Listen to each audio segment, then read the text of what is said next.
founder of the Human Factor. She has over 25 years experience working with organizations and key decision makers on knowing and growing their most important asset, people. In addition to her work across Canada and the U.S. with business and the public sector on hiring and retaining great staff, she has worked as professor of human behavior and as a national training consultant.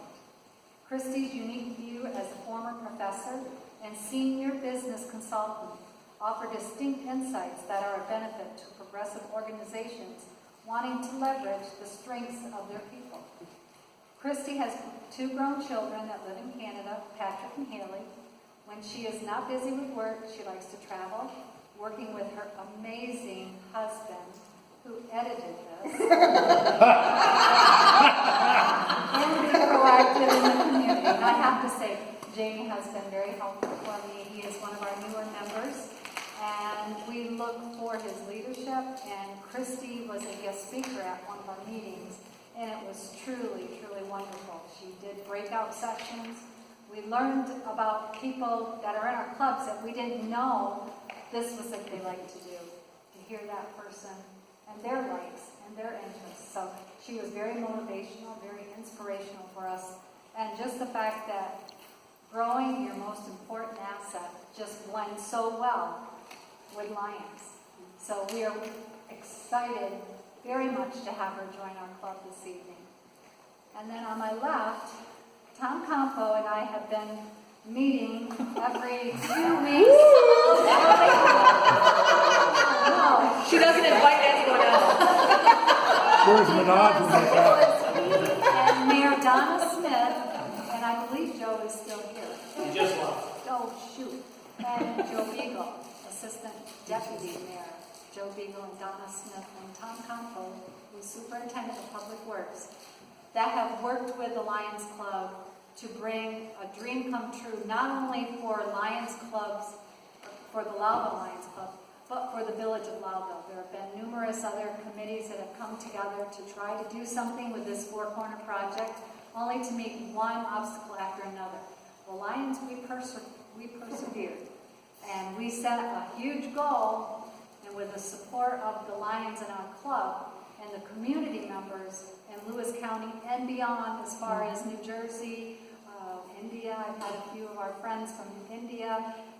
The response has been overwhelming, and our goal was 60,000, and we will exceed that. We may not have the clock in place for the date we wanted it to, but Mother Nature and the DOT and the state, somehow they kind of get things a little delayed, but that's okay, because if we've got lemons, what do the Lions do? We make lemonade. So we've enjoyed it. Tom has been instrumental in seeing that the architectural design through Geimel has been steadfast. He's worked his butt off over at the corner, trying to get it in place by this weekend. It hasn't all happened, but the success that he has had is to be commended. So, Tom's bio. He's been employed with the Village of Lowville as Superintendent of Public Works for 4 years. Prior to that, he was a principal of a 35-person architectural and engineering firm for 13 years. His wife is Mary Ellison Campo. He has a son, Michael, 16 years of age, daughter Elizabeth, who is 15 years old, and he resides in the town of Watson. He's a 4th generation Lewis County.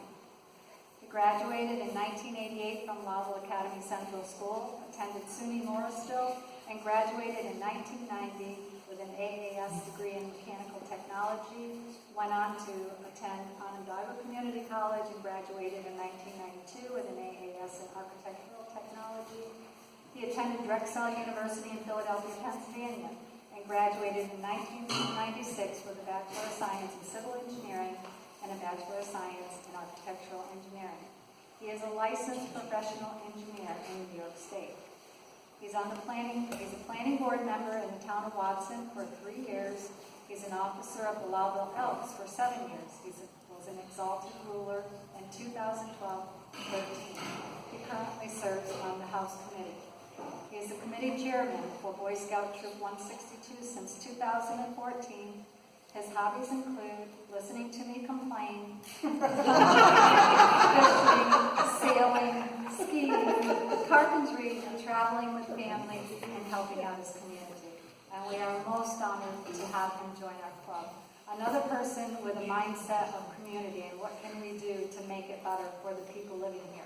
So I am very proud to present our upcoming members, and I'm proud to have past council chair Gary Brown take it over from here to do the induction. Thank you.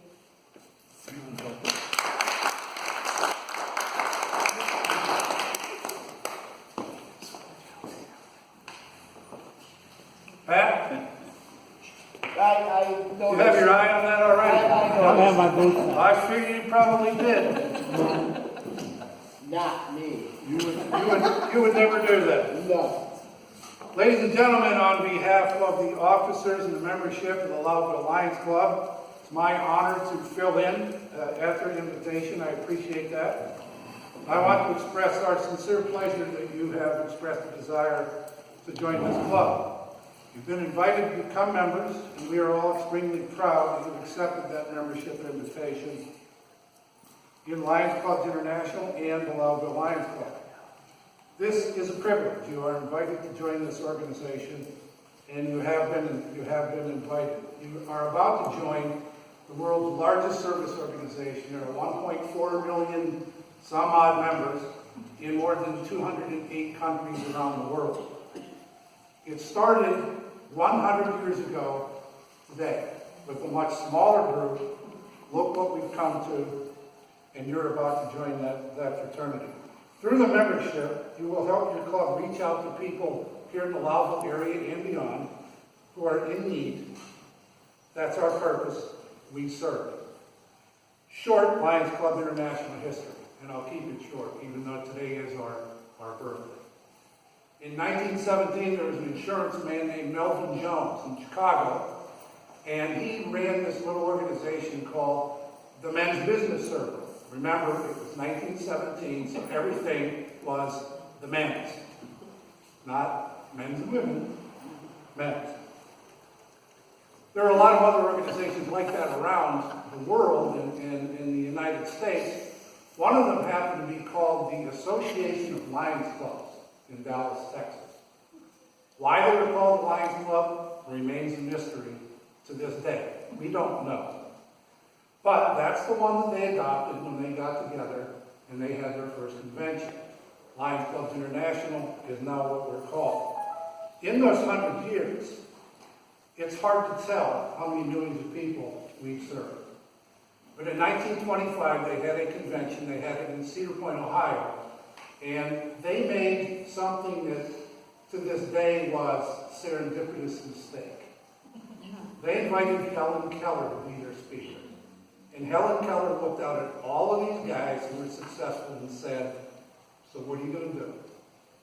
Melvin Jones said at that point in time, you can't get very far until you start doing something for somebody else. That's when we turned and decided that it was not a business organization anymore. It was an organization where we were here to help others. We're known for what we did for the blind, for vision and vision services. That was then. This is now. We do a lot more with 1.4 million people and the affiliations we have with other folks. Here in Lowville on October 10th, 1955, again, it was probably a group of 20 plus men who got together and decided that's a great idea, let's try to do that in this area. And they did. A lot of the things that have been done here, you're aware of. The things that will be done are things that you can help us bring as new things to do. I know one of the things that we've done over here more than once, and Lowville is very proud because they do a lot of vision screening in the preschool program.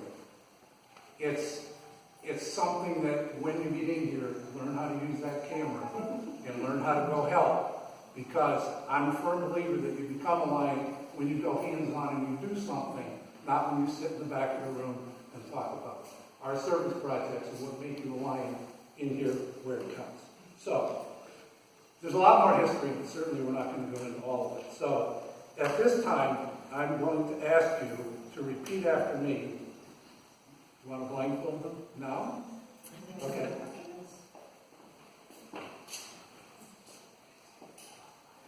Oh, yeah. I had to keep some. No, I have no idea. Somebody please lock the back door. Yeah. Sorry, that's your husband. Yeah. I can switch up on that. I'm just gonna hold right here. No, you're going for a walk. Oh, okay. Okay. You want to do that while I read the pledge? Yeah. Okay. So, take it for a walk. Since you have expressed a desire to affiliate with this club and with Lions Clubs International, I'll wait till you get back here Yeah. because I'm going to have to ask you to repeat something.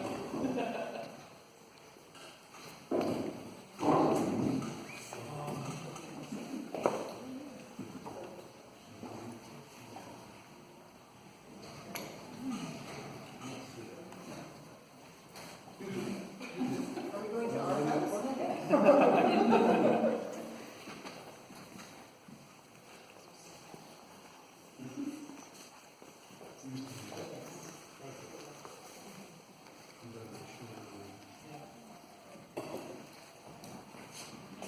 All right. So you're not outside, which is good news. That's good. But you have both experienced something that I hope you never have to experience again. Just a small part of what it's like to not have your eyesight. You can go ahead and remove your blindfolds now.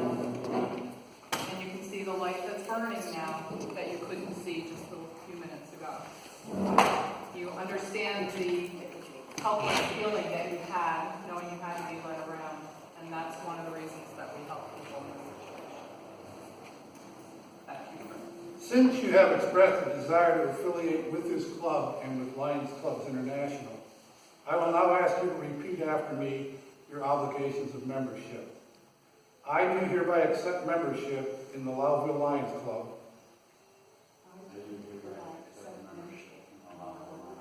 knowing that such membership encourages me to participate in functions of the club to the best of my ability. I will abide by the Lions Code of Ethics and contribute my share to the programs of the club, district, and Lions Clubs International. I can't tell you what an honor it is on the 100th birthday to tell you that you are now officially members of the Lowville Lions Club. Your sponsor will now present you with a Lions pin, which signifies that membership. And do me a favor, wear it everywhere. Every day.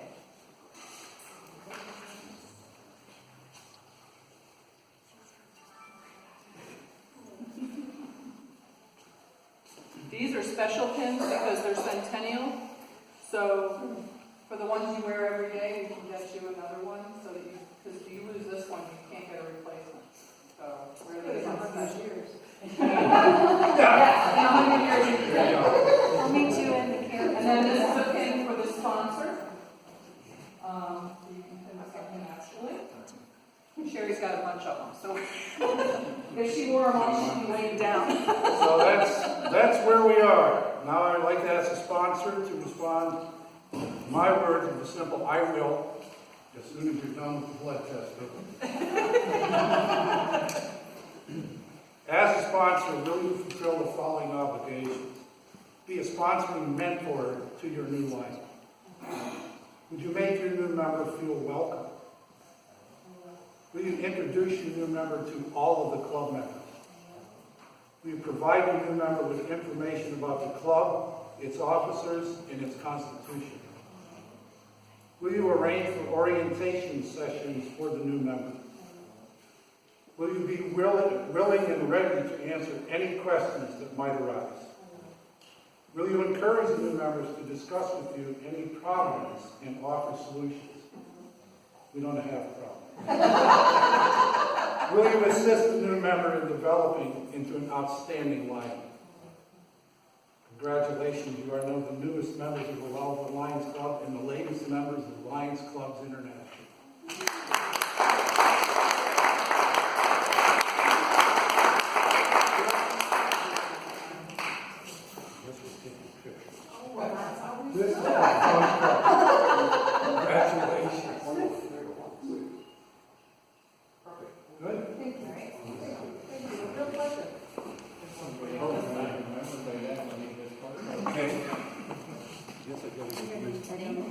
It's yours. One, two. One more, just to be safe. There you go. One, two. Thank you very much. Welcome. Welcome. Oh, you're welcome. Thank you. All right. Boy, pin drop silence. I need to start talking then. Come on in. Come on in. You want me to bring this up?